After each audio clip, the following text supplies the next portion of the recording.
Benjamin Franklin a dit, « Celui qui échoue à planifier planifie son échec ».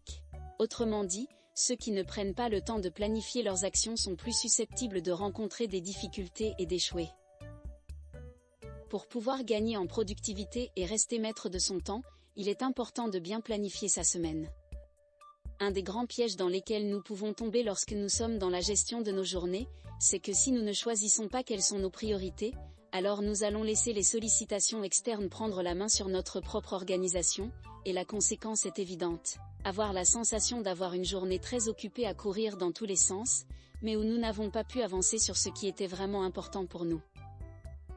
Il existe plusieurs méthodes de planification qui fonctionnent très bien, mais dans cette vidéo, nous allons parler de la technique bien connue du bullet journal développée par Carol. Bonjour et bienvenue sur MimeaMindset.fr.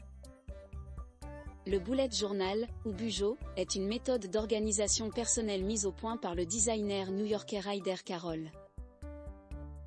Il permet d'organiser votre quotidien, vos calendriers, vos rappels, listes, remue-ménage, trackers dans un seul carnet de notes, tout en travaillant avec un système qui colle à vos humeurs et façons de travailler, ce qui peut ne pas être le cas par exemple, d'agendas trop stricts et rigides dans leur rédaction. Il peut être acheté déjà créé, n'attendant plus qu'à être personnalisé et rempli, mais vous pouvez aussi le réaliser vous-même, de manière à vous aider à traquer le passé, ordonner le présent et concevoir l'avenir.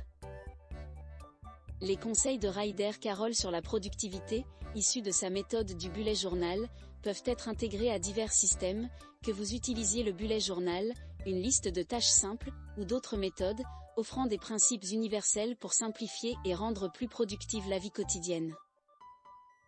Voici 5 conseils de Carroll pour planifier efficacement votre semaine. 1. Faites un inventaire mental. Avant de commencer votre planification, prenez un moment pour créer un inventaire mental.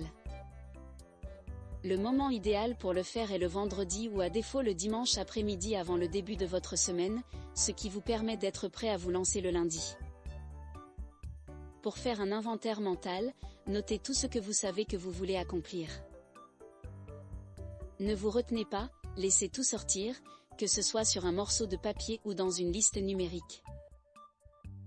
Vous découvrirez probablement que vous avez beaucoup plus de tâches à accomplir que vous ne le pensiez.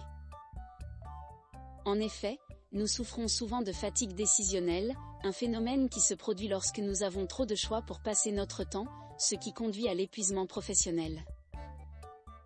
Carroll écrit que, la première étape pour se remettre de la fatigue des décisions, pour sortir de la pile de choix qui vous pèse, est de vous éloigner d'eux. Et le meilleur moyen de prendre de la distance ? Écrivez tout. Une fois que votre cerveau ne prendra plus d'énergie en pensant à toutes les tâches que vous devez accomplir, il aura l'espace pour prendre du recul et évaluer ce qui est vraiment important. Maintenant que toutes vos tâches pour la semaine prochaine sont écrites, examinez chaque tâche individuellement, et regroupez-les en fonction de leur importance et de leur urgence. Vous pouvez utiliser la matrice de décision d'Eisenhower pour cela. 2. Blocage du temps. Planifiez les tâches les plus importantes et urgentes au moment de la journée où vous êtes le plus productif, ensuite remplissez les autres créneaux avec les tâches importantes mais non urgentes, puis les tâches urgentes mais non importantes qui peuvent être déléguées, et enfin les tâches non importantes et non urgentes qui peuvent être supprimées. N'oubliez pas de réserver du temps pour les imprévus. Ce temps pourrait vous aider à effectuer des tâches que vous avez oubliées, des tâches improvisées, ou alors à finir des tâches planifiées que vous n'avez pas achevées à temps.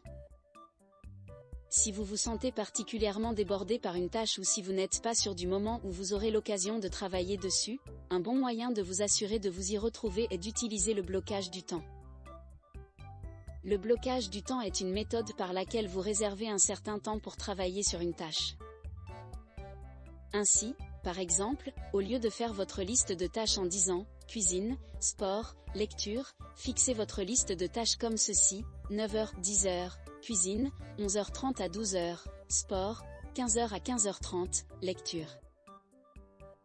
De cette façon, vous n'avez qu'un certain temps pour travailler sur la tâche, ce qui vous permet d'y consacrer toute votre attention et d'ajouter de la pression pour accomplir la tâche dans ce laps de temps.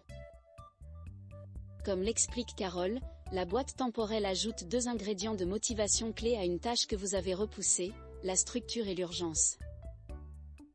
3. Réflexion matinale. Bien que préparer votre semaine le vendredi précédent vous aide à organiser vos pensées, c'est aussi une bonne pratique d'inclure une période de réflexion chaque matin. Cette réflexion ne doit pas être très longue, seulement 5 à 15 minutes environ. Mais cela peut préparer votre journée à un succès massif. Prenez quelques instants pour vous asseoir et réfléchir avec votre liste de choses à faire, votre bullet journal ou tout ce que vous utilisez. Vous pouvez le faire après votre méditation matinale, ou au moment du petit déjeuner. La réflexion du matin est un moment pour passer en revue les tâches que vous avez préparées pour la journée et réfléchir aux raisons pour lesquelles vous effectuez chacune d'elles. Un autre bon conseil est de vous imaginer en train de terminer chaque tâche pour vous donner un regain de motivation supplémentaire. 4. Réflexion du soir. Là où la réflexion du matin vous aide à démarrer votre journée avec la bonne attitude, la réflexion du soir vous aide à vous détendre et à soulager votre esprit. Au cours de votre réflexion du soir, réfléchissez à chaque tâche que vous avez accomplie au cours de la journée, faites une analyse et posez-vous des questions telles que « Pourquoi est-ce important ? Pourquoi est-ce que je fais cela ? Pourquoi est-ce une priorité ? Comment puis-je l'améliorer ? » Une pratique de réflexion en soirée vous aide à vous concentrer et à clarifier vos priorités afin que vous puissiez planifier en conséquence. Non seulement cela vous permet d'avoir une synthèse de votre journée, mais vous avez également la possibilité de marquer toutes les tâches terminées comme terminées et de déplacer les tâches non terminées à un autre jour. Il s'agit d'un aspect important de la réflexion du soir, car cela vous aide à sentir que la journée est terminée, au lieu d'une liste de choses à faire sans fin. Vous devriez également profiter de ce moment pour apprécier vos progrès et clore la journée. Cela vous permettra également de réajuster votre journée suivante et de prévoir les ajustements à intégrer dans la prochaine planification hebdomadaire. Comme l'écrit Carole, la réflexion aide à identifier ce qui vous nourrit afin que vous puissiez prendre de meilleures décisions alors que vous semez la prochaine saison de votre vie. 5. Célébrer. La célébration est un élément souvent négligé mais crucial de la gestion du temps et de la productivité. Après avoir suivi les conseils de Ryder Carroll pour planifier efficacement votre semaine, il est essentiel de prendre un moment pour célébrer vos réussites, grandes ou petites. Reconnaissance instantanée, prenez un moment pour marquer chaque tâche accomplie. Que ce soit une coche sur votre liste ou un symbole dans votre bullet journal, cette reconnaissance rapide renforce votre motivation. Appréciez le progrès, lors de la réflexion du soir, concentrez-vous sur le progrès réalisé. Célébrez les leçons apprises, les compétences développées et les objectifs atteints pour renforcer votre confiance. Rituel de clôture, établissez un rituel de clôture quotidien, comme éteindre votre ordinateur, pour marquer la fin de la journée. Cela crée un moment significatif signalant la fin du travail. Planifiez les célébrations futures, intégrez des moments de célébration dans votre planning hebdomadaire. Réservez du temps pour célébrer les jalons importants et partagez vos succès. La célébration devient une partie naturelle de votre routine. En célébrant, vous renforcez la motivation, cultivez une attitude positive envers le travail, et trouvez l'équilibre entre l'effort et la reconnaissance. Carole le dit ainsi, célébrer vos victoires ne consiste pas seulement à vous féliciter, il vous apprend à identifier les moments positifs, ce qui vous permet d'en découvrir et d'en profiter davantage.